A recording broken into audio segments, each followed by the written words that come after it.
Hello dears, എല്ലാവർക്കും നമ്മുടെ പുതിയൊരു വീഡിയോയിലേക്ക് സ്വാഗതം. ഇന്നത്തെ വീഡിയോയിൽ നമ്മളൊരു ഹെയർ ബോ എങ്ങനെയാണ് ഉണ്ടാക്കുന്നതെന്നാണ് നോക്കുന്നത്. അതിനിപ്പോൾ 2 പീസ് തുണിയാണ് നമുക്ക് ആവശ്യമായിട്ടുള്ളത്. ഇപ്പോൾ ഒരു സ്ക്വയർ പീസ് എടുത്തിട്ടുണ്ട്. സ്ക്വയർ പീസിൻ്റെ നീളം എന്ന് പറയുന്നത് 15 ഇഞ്ചാണ്. അതുപോലെ തന്നെ രണ്ടാമത്തെ പീസ് 15 ഇഞ്ച് നീളവും അതുപോലെ തന്നെ 9 ഇഞ്ച് വീതിയുമാണ് എടുത്തിട്ടുള്ളത്. ഇപ്പോൾ ഈ ചെറിയ പീസ് നമ്മൾ രണ്ടായിട്ടൊന്ന് മടക്കി വയ്ക്കുക. നീളത്തിൽ രണ്ടായിട്ട് മടക്കി വെച്ചിട്ട് അതിൻ്റെ അരിക് ചേർന്ന് ഒരു 1/2 ഇഞ്ച് ഗ്യാപ്പ് ഇട്ടിട്ട് ഒന്ന് സ്റ്റിച്ച് ചെയ്തെടുക്കുക. 1/2 ഇഞ്ച് ഗ്യാപ്പ് ഇട്ട് സ്റ്റിച്ച് ചെയ്താൽ മതി. അപ്പം നിങ്ങൾക്ക് സാറ്റിൻ്റെ, ഞാനിപ്പോൾ ഇവിടെ എടുത്തിരിക്കുന്നത് സാറ്റിൻ്റെ ക്ലോത്താണ്. നിങ്ങൾക്ക് സാറ്റിൻ്റെയോ അല്ലെങ്കിൽ ക്രേപ്പിൻ്റെയോ നിങ്ങൾക്ക് ഇഷ്ടമുള്ള മെറ്റീരിയൽ എടുക്കാം. കുറച്ച് ഫ്ലോയി ആയിട്ടുള്ള മെറ്റീരിയൽ എടുക്കണമെന്ന് മാത്രമേ ഉള്ളൂ. എങ്കിൽ മാത്രമേ ഇത് തയ്ച്ച് കഴിയുമ്പോൾ നല്ല ഭംഗിയിലിരിക്കുകയുള്ളൂ. ഞാനിപ്പോൾ തയ്ച്ചെടുത്തിട്ടുണ്ട്. അതൊന്ന് മറച്ചിടാം. നമുക്ക് മറിച്ചിട്ട് കഴിയുമ്പോൾ നമ്മളിപ്പോൾ സ്റ്റിച്ച് ചെയ്ത ആ ഒരു ലൈൻ ഉണ്ടല്ലോ, അത് കറക്റ്റ് സെൻറ്ററിൽ വരാൻ പാകത്തിന് ഒന്ന് വയ്ക്കുക. കണ്ടോ, ഇങ്ങനെ വെച്ചിട്ട് അതിൻ്റെ സെൻറ്റർ ഒന്ന് മാർക്ക് ചെയ്ത് ആ പീസിൻ്റെ സെൻറ്റർ ഒന്ന് മാർക്ക് ചെയ്യുക. ഇപ്പോൾ ഒരു 15 ഇഞ്ചുള്ള നീളമുള്ള പീസാണല്ലോ, അപ്പോൾ അതിൻ്റെ സെൻറ്റർ എന്ന് പറയുമ്പോൾ 7.5 ഇഞ്ച് വരും. ഇനി ആ 7.5 ഇഞ്ചിലേക്ക് 2 സൈഡിൽ നിന്നും മടക്കി വയ്ക്കുക. കണ്ടോ, വീഡിയോയിൽ കാണുമ്പോൾ മനസ്സിലാവുന്നുണ്ടായിരിക്കും. 2 സൈഡിൽ നിന്നും മടക്കി വയ്ക്കുക. മടക്കി വയ്ക്കുമ്പോൾ ഒന്നിൻ്റെ മുകളിലേക്ക് വരത്തക്ക രീതിയിൽ വയ്ക്കുക. അതിൻ്റെ സൈഡുകളൊക്കെ നല്ല കറക്റ്റായിട്ട് വെച്ചതിന് ശേഷം നമ്മൾ മെഷീനിൽ ഒന്ന് സ്റ്റിച്ച് ചെയ്തെടുക്കുക. ഒറ്റ സ്റ്റിച്ച് കൊടുത്തുവെച്ചാൽ മതി. അപ്പോൾ ഞാനിവിടെ സ്റ്റിച്ച് ചെയ്തെടുത്തിട്ടുണ്ട്.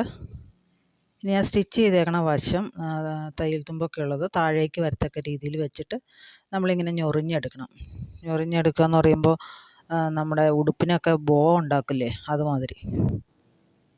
ഉടുപ്പിന് ബോ വയ്ക്കുന്നത് ഒറ്റ 2 പീസേ ഉള്ളൂ. ഇതിപ്പോൾ മൊത്തം 4 പീസുണ്ട്. ഞാനിപ്പോൾ ഒരു സൂചിയും നൂലും ഒക്കെ വെച്ചിട്ട് അതൊന്ന് സ്റ്റിച്ച് ചെയ്തെടുക്കുകയാണ്. ആ എടുക്കുന്നതിൻ്റെ ഒപ്പം തന്നെ ആ നൂല് വെച്ചിട്ട്, ഇപ്പോൾ സ്റ്റിച്ച് ചെയ്തുകൊണ്ടിരിക്കുന്ന നൂല് തന്നെ വെച്ചിട്ട് ഞാനതൊന്ന് നന്നായിട്ട് കെട്ടിക്കൊടുക്കുകയാണ്. ടൈറ്റ് ചെയ്ത് കെട്ടിക്കൊടുക്കുകയാണ്.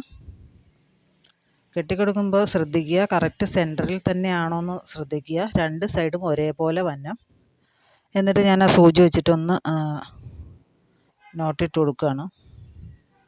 അപ്പം നമ്മുടെ ബട്ടർഫ്ലൈ റെഡിയായി. ഇനി അതിൻ്റെ താഴേക്ക് ഉള്ള ആ ഒരു ടെയിൽ പോലത്തെ സാധനം ഉണ്ടല്ലോ, അതെങ്ങനെയാണ് ഉണ്ടാക്കുന്നതെന്ന് നോക്കാം. അപ്പോൾ അത് സ്ക്വയർ പീസ് നമ്മൾ എടുത്ത് വെച്ചിട്ടുണ്ട്. അത് കോണോട് കോണായിട്ട് മടക്കി വയ്ക്കുക. എന്നിട്ട് ആ സൈഡ് വഴി അഴിച്ചു പോരുക. ഇപ്പോൾ കാണിക്കുന്ന സൈഡ് വഴി അടിച്ചു പോരുക. എന്നിട്ട് ഒരു 2 ഇഞ്ച് ഗ്യാപ്പ് വിടുക. 2 ഇഞ്ച് ഗ്യാപ്പ് വിടുന്നത് എന്തിനാണെന്ന് ചോദിച്ചാൽ, അതിൻ്റെ ആ ഒരു ഉള്ളിലേക്കുള്ള ഭാഗം ഉണ്ടല്ലോ, ഉള്ളിലുള്ള ഭാഗം നമുക്ക് വെളിയിലേക്ക് എടുക്കണം. അതായത് തയ്യൽ തുമ്പെല്ലാം നമുക്ക് ഉള്ളിലേക്ക് പോകണം. എങ്കിൽ മാത്രമേ കാണാനായിട്ട് ഭംഗിയുണ്ടാവുള്ളൂ. അപ്പോൾ ഞാനിപ്പോൾ ഇവിടെ സ്റ്റിച്ച് ചെയ്തെടുത്തിട്ടുണ്ട്. ഒരു 1.5 ഇഞ്ചോളം ഗ്യാപ്പും വിട്ടിട്ടുണ്ട്. സ്റ്റിച്ച് ചെയ്തെടുത്തിട്ടുണ്ട്. ഇനി നൂലെല്ലാം കട്ട് ചെയ്തതിന് ശേഷം നമുക്ക് നോക്കുക. അതിൻ്റെ ആ ഒരു ഗ്യാപ്പ് കണ്ടോ, ഇവിടെയാണ് ഗ്യാപ്പ്.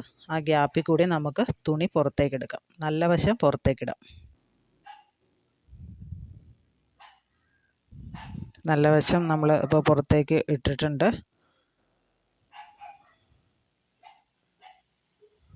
വളരെ സിമ്പിളായിട്ട് നമുക്ക് വീട്ടിൽ തന്നെ ഉണ്ടാക്കിയെടുക്കാൻ പറ്റുന്ന ഒന്നാണ് ഇത്.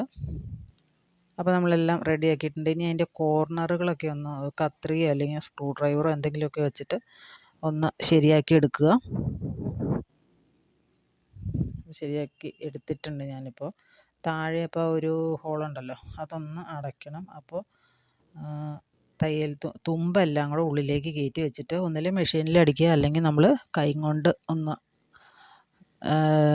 ജസ്റ്റ് ഒന്ന് സ്റ്റിച്ച് ചെയ്ത് കൊടുത്താലും മതി. അപ്പോൾ ഞാനത് മെഷീനിൽ സ്റ്റിച്ച് ചെയ്തെടുത്തിട്ടുണ്ട്. ഇനി ആ കോർണർ മുകളിലേക്ക് വരുന്ന രീതിയിൽ വെച്ചിട്ട് നമ്മൾ സെൻറ്റർ നോക്കിയിട്ട് പ്ലീറ്റ്സ് ഇട്ട് കൊടുക്കുക. ഇങ്ങനെ മടക്കി മടക്കി കൊടുക്കുക. അപ്പോൾ മടക്കി മടക്കി കൊടുക്കുമ്പോൾ ആ സെൻറ്റർ കറക്റ്റ് നോക്കിയിട്ട് വേണം ചെയ്യാനായിട്ട്. അല്ലെങ്കിൽ അപ്പോൾ അപ്പുറം ഇപ്പുറം വരുന്ന ആ ഒരു വാല് കണക്കുള്ള സംഭവം ഏറി ഇറങ്ങിയിരിക്കും. അപ്പോൾ ഞാനിതിവിടെ എടുത്ത് വെച്ചിട്ടൊന്ന് കെട്ടി വെച്ചിട്ടുണ്ട്, നൂലിട്ടിട്ടൊന്ന് കെട്ടി വെച്ചിട്ടുണ്ട്. ഇനി നമുക്ക് നമ്മുടെ ആ ബട്ടർഫ്ലൈ ഉണ്ടല്ലോ അതും കൂടെ അതിൻ്റെ മുകളിൽ വെച്ചിട്ട് നമുക്കൊന്ന് കെട്ടി വയ്ക്കാം. അപ്പോൾ ഈ നൂല് കെട്ടി വെച്ചേക്കുന്നത് പുറമേ കാണാതിരിക്കാനായിട്ട് ഞാനൊരു ചെറിയ സ്ട്രിപ്പ് തുണി സ്റ്റിച്ച് ചെയ്തെടുത്തിട്ടുണ്ട്. അത് വെച്ചിട്ട് ഒന്ന് കവർ ചെയ്യുകയാണ്.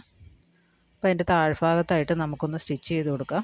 അതിനുശേഷം എക്സ്ട്രാ വരുന്ന പീസ് കട്ട് ചെയ്ത് മാറ്റാം. ഇനി ഈ തയ്യൽ തുമ്പ് വെളിയിൽ കാണുമ്പോൾ ഒരു അഭംഗിയാണ്. അതുകൊണ്ട് ആ തയ്യൽ തുമ്പ് കാണാതിരിക്കാനായിട്ട് അതൊന്ന് ഉള്ളിലേക്ക് തിരിച്ച് കയറ്റി വെക്കണം. ഇപ്പം നമ്മുടെ ബോ ഇവിടെ റെഡി ആയിട്ടുണ്ട്. വളരെ സിമ്പിളായിട്ട് നമുക്ക് ചെയ്തെടുക്കാനായിട്ട് സാധിക്കും. നമുക്ക് ഇതുപോലുള്ള റബ്ബർ ബാൻഡ് അറ്റാച്ച് ചെയ്യുവാണെങ്കിൽ മുടിയിൽ കെട്ടി വയ്ക്കാം. അതല്ലെങ്കിൽ നമുക്ക് ക്ലിപ്പ് എടുത്തിട്ട് ആ ക്ലിപ്പിൽ ഗ്ലൂ ഗൺ വെച്ച് ഒട്ടിച്ച് വയ്ക്കാവുന്നതാണ്. അപ്പോൾ എല്ലാവരും ഉണ്ടാക്കി നോക്കണം. വളരെ ഈസി ആയിട്ട് ഉണ്ടാക്കാനായിട്ട് സാധിക്കും. 1/2 മീറ്റർ തുണിയൊക്കെ ഉണ്ടെങ്കിൽ നമുക്ക് 2 എണ്ണമൊക്കെ ഉണ്ടാക്കാൻ തോന്നുന്നു. അപ്പോൾ എല്ലാവരും ഉണ്ടാക്കി നോക്കുക. ഞാനിപ്പോൾ ഇവിടെ 2 എണ്ണം ഉണ്ടാക്കി വെച്ചിട്ടുണ്ട്. ഒന്ന് നമ്മളിപ്പോൾ ഉണ്ടാക്കിയത്, രണ്ടാമത്തത് ഒരു ക്രേപ്പിൻ്റെ മെറ്റീരിയലാണ് കേട്ടോ. അപ്പോൾ എടുക്കുമ്പോൾ നല്ല ഫ്ലോറലായിട്ടുള്ള മെറ്റീരിയലൊക്കെ എടുക്കാൻ ശ്രദ്ധിക്കുക. അങ്ങനെയാണെങ്കിൽ കാണാൻ നല്ല രസമായിരിക്കും. അപ്പോൾ എല്ലാവരും ഉണ്ടാക്കി നോക്കുക. വീഡിയോ ഇഷ്ടപ്പെട്ടാൽ ലൈക്ക് ചെയ്യുക. അതുപോലെ തന്നെ കൂടുതൽ വീഡിയോസ് കാണാനായിട്ട് ചാനലൊന്ന് സബ്സ്ക്രൈബ് ചെയ്യുക. അപ്പോൾ താങ്ക്സ് ഫോർ വാച്ചിങ്. പുതിയ വീഡിയോയുമായിട്ട് വീണ്ടും കാണാം.